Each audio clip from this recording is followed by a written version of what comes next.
आए हो तुम कहाँ से और जा रहे कहाँ, आए हो तुम कहाँ से और जा रहे कहाँ, आए हो तुम कहाँ से और जा रहे कहाँ, आए हो तुम कहाँ से और जा रहे कहाँ।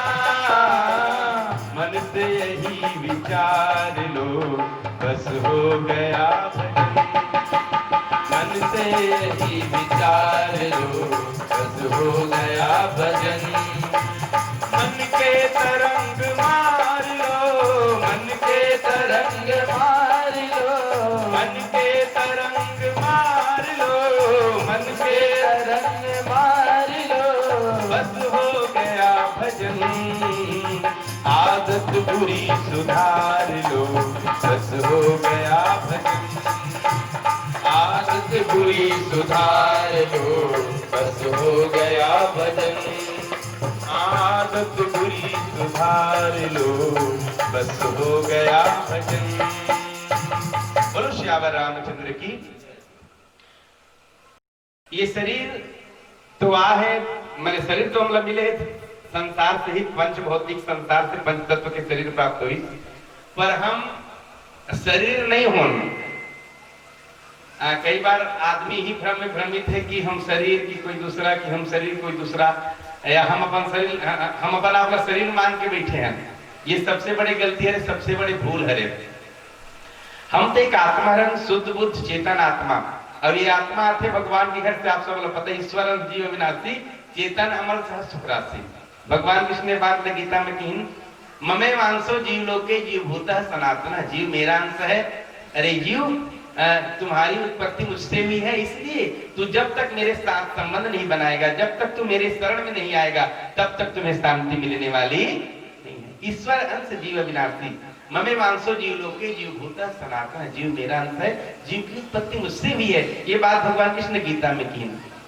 प्रकृति के नियम है, जो जहां से आए उसके साथ जब तक संबंध नहीं बने तब तक पूरा शांति नहीं मिले। मैं निवेदन करूं आप सब मंच के माध्यम से, जीवन में शांति चाहिए तो भगवान के शरण तक जाना पड़ी। बिना भगवान के शरण तक पहुंचे शांति के मिल पाना संभव नहीं है। बोलो श्यावर रामचंद्र की। ये आवश्यक है, भगवान के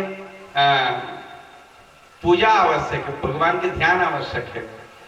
आज तो हमारे समाज कई प्रकार के धर्म में बढ़ते जावत है। नहीं, कल आदमी सोमवार को पावस रखत नहीं से एक लोटा जल चढ़ाए बिना शिव जी में पानी तक नहीं पिए, तेहा पूजा करे से काय मिलते के पर तैयार है ना। अधिक समाज में विखंडन आरंभ शुरू हो गए, बढ़ते जाते समाज है, या ये नाना प्रकार की जो पंथ है वो लोगों को भ्रमित करते जाते कि आदमी है पूजा पाठ ला मैंने व्यर्थ समझते, बेकार समझते। पर जीवन की शुरुआत तो सगुणता से ही आरंभ होते, माने भक्ति की शुरुआत सगुणता से आरंभ होते। जब तक कि हम दो अगरबत्ती नहीं जलाबो, जब तक हम शिव जल नहीं डालबो, जब तक कि हम भगवान के मंदिर तक पहुंचबो नहीं, तब तक के आध्यात्मिक जीवन की शुभारंभ संभव नहीं है। आप कब को ऊंचाई में पहुंच जाओ, पर शुभारंभ तो सगुण भक्ति से ही होते। बोलो श्यावर रामचंद्र की। वैसे एक बार भगवान शंकर ने माता पार्वती बहुत अच्छा प्रश्न करेंगे कि हिन प्रभु, ये दुष्टर संसार ला पार जाके, या संसार सागर ला पार करे कोई उपाय बताओ, जिन उपाय से हम ये संसार सागर ला सहजता से पार हो सकते, सहजता से पार जा सकते, इसे कोई उपाय बताओ। तो भगवान शंकर माता पार्वती का जवाब दें कि पार्वती, भगति करत बिनु जतन प्रयासा, संस्कृत मूल अविद्या नासा। मैंने संसार में संसार सागर सहजता से पार होना है तो एक ही उपाय है, एक ही साधन है, और वो साधन है भगवान की भक्ति। बोलो श्यावर रामचंद्र की।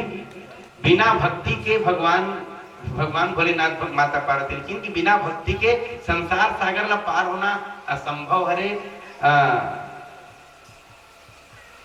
कठिन बात है, संभव नहीं है। माता पार्वती की प्रभु तो ये भक्ति काला बोलते हैं, अच्छा प्रश्न करें, इन स्वामी भक्ति बताओ, भक्ति काला बोलते हैं। तो जे काम आज शुरुआत करे हो ना संत सम्मेलन के सत्संग के कार्यक्रम, यही है भक्ति के प्रथम सीढ़ी। अरे बोलो श्यामा रामचंद्र की। आप देख लो सबरी मैया की नौथा भक्ति में कर संगा प्रथम भगति संतन कर संगा, प्रथम भगति संतन कर संगा, प्रथम भगति संतन कर संगा, दूसर रति मम कथा प्रसंगा, दूसर रति मम कथा प्रसंगा, प्रथम भगति संतन कर संगा, प्रथम भगति संतन कर संगा। बोलो श्यामा रामचंद्र की। भगवान शिव माता पार्वती, लेकिन पार्वती सबसे पहली भक्ति है मने अच्छा संगति करना, सत्संग करना है पहली भक्ति है। मने जीवन में आप चाहते हो कि हमारे जीवन में विकास हो, उन्नति हो, मतलब कुछ मिले, ये जीवन के लाभ हम प्राप्त कर सकें, तो सबसे पहली काम करना पड़ी हमला अपन संगत लक्ष्य अच्छा रखना पड़ी। और एक बार आदमी स्वतंत्र है, वो चाहे तो अच्छा संगत कर सकते हैं और चाहे तो खराब संगत भी कर सकते हैं। वो सुने हो ना, संगत के रंगत लगते, प्रथम भगति संतन कर संग, मैंने अच्छा संगति हो ये पहला काम। अच्छा संग में रहे तो अच्छा बात सुने पर मिली, गलत संगति करके कोई अच्छा बात नहीं सुन सके। संगति अच्छा हो ये सबसे पहला प्रयास, जीवन में शांति प्राप्त करेगा। और संगत के असर खाली मनुष्य के ऊपर पड़ते ऐसे बात नहीं है, संगति के असर सबके ऊपर पड़ते हैं। जैसे कि आप लकड़ी ले लो, लकड़ी है चूल्हा में जले, तो चूल्हा में जले के बाद लकड़ी का बनते, पीछे वाले में बताओ भैया, एक टुक में लकड़ी है चूल्हा में जले के बाद क्या बनते, राख बनते। और राख ला कहाँ राख हो, कोठी में। अरे राख ला कहीं भी रख देते, कोठा में, घुरवा में, दुबट्टा में, कहीं भी फेंक देते। राख की कोई उपयोगिता नहीं है। और वही लकड़ी अगर हवन कुंड में जले तो हवन कुंड में जले के बाद लकड़ी का बनते, भभूत बनते। बोलो ये नारायण भगवान की। देखो जलना दोनों जगह है, चूल्हा में जलिस लकड़ी तो राख बन गए, और लकड़ी हवन कुंड में जलिस तो भभूत बन गए। अच्छा राख में भभूत में का अंतर है? अरे राख ला कहूं कर राख सकत हो नहीं, पर भभूत ला कहूं कर नहीं राख सको। भभूत तो अत्यंत उपयोगी चीज रहते, वाला खावे तब शरीर के पीड़ा दुख दर्द दूर होते, लगा दे बाहर के दुख दर्द दूर होते। हमारे आश्रम में खार पूजन के काम चलते, खार पूजन काम शुरू हो गए, 2 महीना चलते। 2 महीना 300 से ज्यादा गांव में हम खार पूजन करते। वो भभूत ला खेत में शीतलम पूजन होते, और भभूत ला शीतलम पूजन करके पंचामृत बनवा के खार में छिड़कवाते।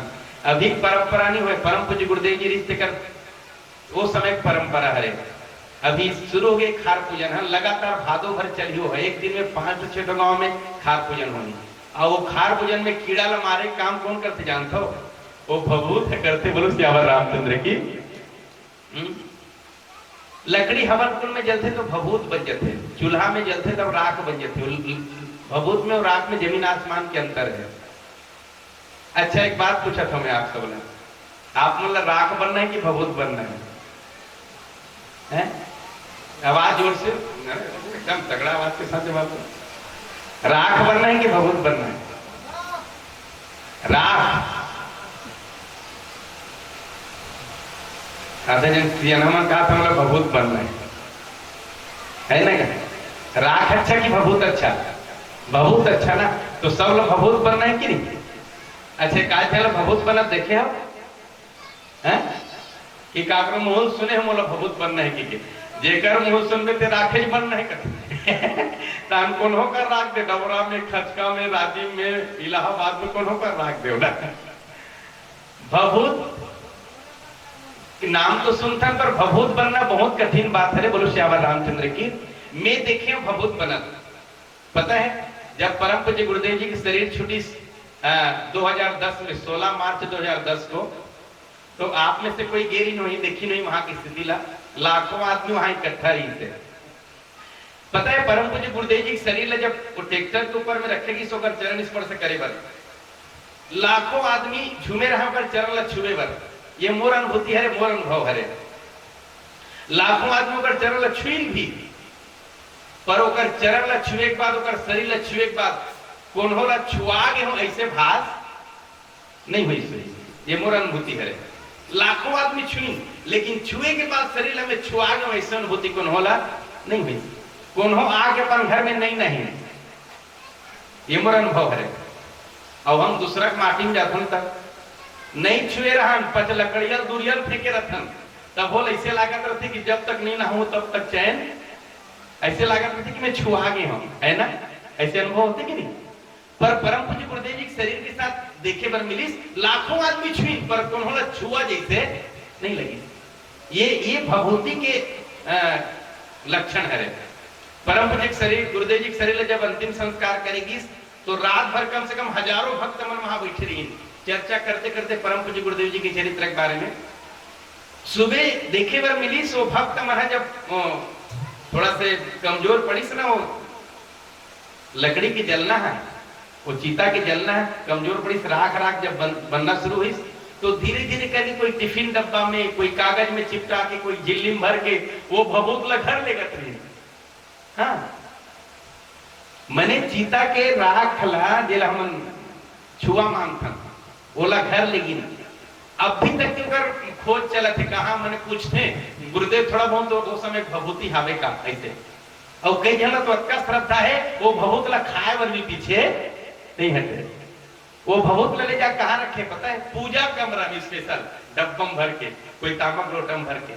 अभी जाथन तब दिखाते जो गुरुदेव जी भभूत हरे रखे हुए। अब मैं समझता हूँ भभूत रीस तभी वाला उठा के, लेकिन वही रात होती तो कौन उठा के नहीं लेती।